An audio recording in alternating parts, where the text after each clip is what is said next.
Jaganmohan Reddy only employees పరంగా చూస్తే చాలామందికి ఇబ్బంది పెట్టడం. ఇప్పుడు దగ్గర అంటే సింపుల్గా ఒక నోట్ చెప్తానండి. నేను సామలకోట విజిట్కి వెళ్ళాను.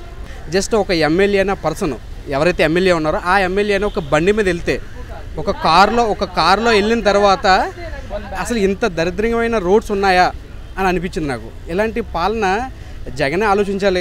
ఎమ్మెల్యేలు ఏం చేస్తున్నారు, ఎమ్మెల్యేలతో ఎలా మాట్లాడుతున్నాడు, వాళ్ళు గ్రౌండ్లో తిరుగుతున్నారా లేదా. కార్లు వెళ్ళిపోతే ఏముంది సార్, ఇప్పుడు అమర్నాథ్ ఉన్నాడు, అనకాపల్లి రోడ్స్ ఎలా ఉన్నాయండి, ఇప్పుడు చేశారు, ఇప్పుడు లాస్ట్ 4 months బ్యాక్ చేశారు అనకాపల్లి. అంతెందుకు మన చోడవరం నుంచి మాడుగోలు ఒక్కసారి రోడ్డు మీద వెళ్ళమనండి, ధర్మశ్రీ గారిని వెళ్ళమనండి. అంటే పరిపాలన అనేది ఎలా ఉండాలంటే ఒక 10 మందికి ఉపయోగపడేలా ఉండాలి. ఇప్పుడు స్కూల్స్ ఉన్నాయి, స్కూల్స్ బాగు చేశారు. అతని పరిపాలన రాంగ్ అని చెప్పట్లే. ఇప్పుడు పొద్దున్న నుంచి మార్నింగ్ నుంచి ఈవినింగ్ వరకు లెగిస్తే మనం ఉండేది ఎక్కడ, రోడ్డు మీదే కదా సార్. ఆ రోడ్లను బాగు చేస్తే ఆటోమేటిక్గా కొద్దిగా బాగుపడుతుంది. పరిశ్రమలు ఎలా వస్తాయి సార్, పరిశ్రమలు రావాలంటే ఏం చేయాలి? ఫస్ట్ అమర్నాథ్ గారు ఒక కాన్సెప్ట్ పెట్టాలి.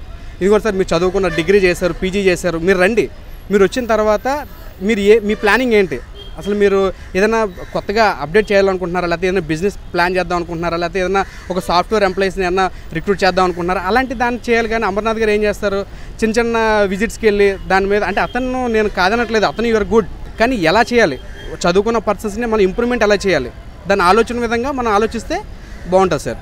విశాఖపట్నంకి అతను డెవలప్ చేసేది ఏముంది సార్, ఆల్రెడీ నేవీ ఉంది, స్టీల్ ప్లాంట్ ఉంది, ఎంప్లాయీస్ ఉన్నారు, ఇది ఆల్రెడీ డెవలప్డ్ సిటీ అండి. దీన్ని డెవలప్ అతను చేసేది ఏంది?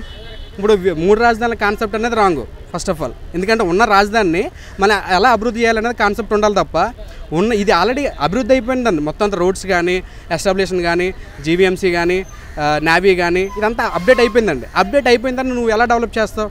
దీన్ని డెవలప్ చేయడానికి ఏముందండి? ఇప్పుడు అందరూ మధురవాడలో ఉంటున్నారు, మధురవాడ డెవలప్ అయింది, తర్వాత పెందుర్తి వస్తుంది, ఇప్పుడు అనకాపల్లి వస్తుంది. ఇప్పుడు డిస్టిక్లు అన్నీ డివైడ్ చేశారు, దానివల్ల ఉపయోగం ఏం లేదండి. మళ్ళీ దాన్ని సపరేట్గా కలెక్టర్ ఉండాలి, సబ్ కలెక్టర్ ఉండాలి, ఎంప్లాయీస్ ఉండాలి, ఎంఆర్ఓ ఉండాలి, ఇదంతా ఫేక్ అనమాట అండి. అంటే గవర్నమెంట్ బాగుందండి, నేను జగన్కి ఆపోజిషన్ కాదు, జగన్ ప్రభుత్వం చాలా బాగా చేశారు. దాంట్లో కొన్ని మేజర్ థింగ్స్ అనేది అసలు చాలా దరిద్రంగా ఉన్నాయన్నమాట. రోడ్స్ కానీ, ఇప్పుడు కేజీహెచ్ చూడండి, ఇప్పుడు మీరు మీడియా కాబట్టి కేజీహెచ్ దగ్గరికి వెళ్ళండి, ఒక ఇదే పట్టుకుని వెళ్ళండి కేజీహెచ్ దగ్గరికి. ఒక మినిస్టర్ గారు డైరెక్ట్గా అన్ఎక్స్పెక్టెడ్గా ఒక విజిట్ చేయమనండి, అన్ఎక్స్పెక్టెడ్ విజిట్ అలాంటివి ఉండాలి. కానీ ఎప్పుడో ఏదన్నా ఒక స్విచ్ ఆన్ చేయడానికి లేకపోతే బటన్ నొక్కడానికి ముఖ్యమంత్రులు ఉండడం కాదు సార్. లైవ్లో వెళ్తే దాని పొజిషన్ ఏంటనే తెలుస్తుంది. 100% మారాలి సార్. ఇప్పుడు టీడీపీ గవర్నమెంట్ అంటే అతనికి నాలెడ్జ్ ఉంది ఫస్ట్ ఆఫ్ ఆల్. ఆ నాలెడ్జ్ని ఇప్పుడు ఆ నాలెడ్జ్ని తీసుకుని దానికి ప్రజలకు ఏం చేయాలని తీసుకోవాలి తప్ప, ఇప్పుడు జగన్ గారికి నాలెడ్జ్ లేదని కాదు, జగన్ గారికి ఉంది, కానీ ఎస్టాబ్లిష్మెంట్ బాగాలేదు. 100% సార్, టీడీపీ జనసేన కలిసారు కాబట్టి రావాలి. లేదండి, ఓన్లీ వెల్ఫేర్ అది కూడా అందరికి అందట్లేదు, ఏదో కొద్ది మందికి ఇస్తున్నారు. ఓవరాల్గా డెవలప్మెంట్ అయితే నిల్లండి మన స్టేట్లో. ఎందుకు చేయలేకపోతున్నారంటే గవర్నమెంట్ లోకల్గా సర్పంచులకే వాళ్ళకి ఫండింగ్ లేవండి. సర్పంచ్లే లోకల్గా వాళ్ళకి అడిగితే తెలిసిపోద్ది ఓవరాల్గా స్టేట్ డెవలప్మెంట్ ఎలాగుందనేది. అదే తప్పు చేస్తారండి. ఏపీలో ప్రజలు ఒక్క ఛాన్స్ అనేది నమ్మారు. యాక్చువల్లీ ఆయన తండ్రి వైఎస్ రాజశేఖర రెడ్డి గారు అద్భుతంగా పరిపాలన చేశారు. అది ప్రజలు చెప్పేది, మనం చెప్పేది కాదు యాక్చువల్లీ. బట్ ఆయన తండ్రిలాగా చేస్తారని ప్రజలు నమ్మారు. కానీ ఈరోజు మన క్యాపిటల్ కూడా లేదు మన ఏపీలో చూస్తే. పక్క రాష్ట్రాలు పోయి అడిగామంటే చాలా దారుణంగా ఉంది మన పరిస్థితి. మీ క్యాపిటల్ లేదంటే చెప్తున్న పరిస్థితిలో ఉన్నాం మన ఆంధ్ర వాళ్ళు. మన కార్పొరేట్ సెక్టర్లో ఇప్పుడు ఏదైనా ఐటీ కంపెనీలు రావాలంటే ఈయనకి చూసి ఎవరు పెట్టుబడులు పెట్టట్లేదండి. వచ్చే కంపెనీలు కూడా ఉన్నాయే పోతుంది, ఇంకా కొత్తగా వస్తాయంటే నమ్మలేని పరిస్థితి ఈరోజు ఆంధ్రప్రదేశ్లో. ఎకానమీకి సంబంధించి, ఉద్యోగ అవకాశాలకు సంబంధించి ఇక్కడ పరిశ్రమలు తెస్తే నిరుద్యోగాలు కూడా ఒక నమ్మకం ఉంటుంది, మాకు ఉద్యోగాలు వస్తాయని. ఒక్క గవర్నమెంటే కాదు కదా జాబ్ అంటే, ప్రైవేట్ సెక్టర్లో కూడా వస్తే, కార్పొరేట్ సెక్టర్లో చదివిన వాళ్ళంతా కూడా వాళ్ళు సాలరీ ఎక్స్పెక్టేషన్ వేరేగా ఉంటుంది.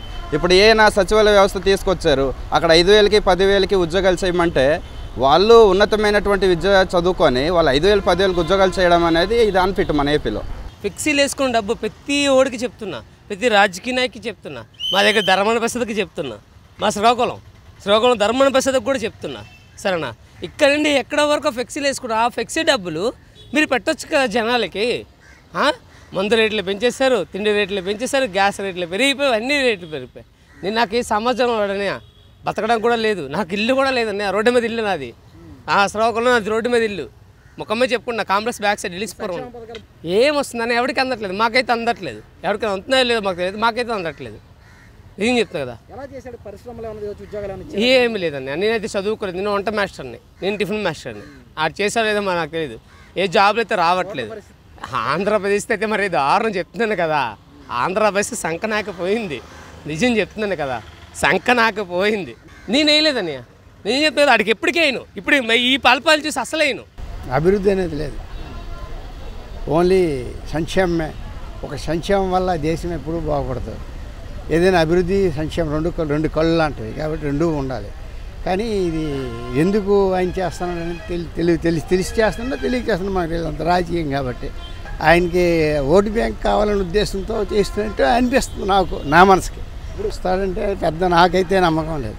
ఎవరు వస్తే అంటే బాగుంటుందంటే జనసేన పవన్ కళ్యాణ్ వస్తే బాగుంటుందని నా ఉద్దేశం. ఎందుకంటే ఆయన నిజాయితీ పరుడు, అడ్మినిస్ట్రేటర్. ఒకప్పుడు ఆయన ఎందుకు వేస్ట్ కాదు అనుకున్నాను నేను కూడా.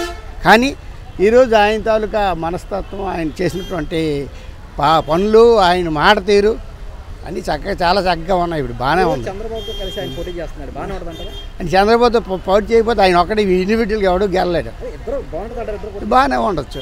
ఎందుకంటే ఇప్పుడు ఇంత ముందులో చంద్రబాబు సొంతంగా నిర్ణయాలు అన్నీ తీసుకోలేడు, జనసేన లేకుండా తీసుకోలేడు. కాబట్టి ఈసారికి బాగోవచ్చు అనుకుంటున్నాను.